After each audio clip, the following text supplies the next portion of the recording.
This project is based on the requirement to increase the output capacity of the treatment facility, which will be supplied via a new multi-use pumping station.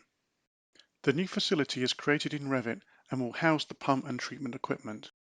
AutoCAD Plant 3D is used to define the process requirements for the water facility, and we use AutoCAD features to define the process database behind the schematic drawing as the drawing is being created and edited.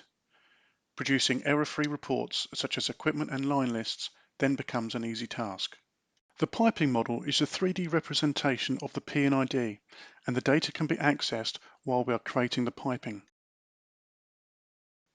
Lines and components are selected from the P&ID line list.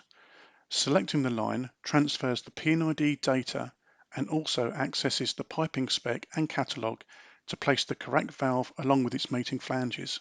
Once the equipment has been modelled, we can combine the Plant 3D model with the Revit building to enable the creation of the piping support steelwork with the aid of fully automatic steelwork connections. A federated Navisworks model can then be created to detect and manage clashes between the pipework and supporting steelwork, as well as the remaining structure and services.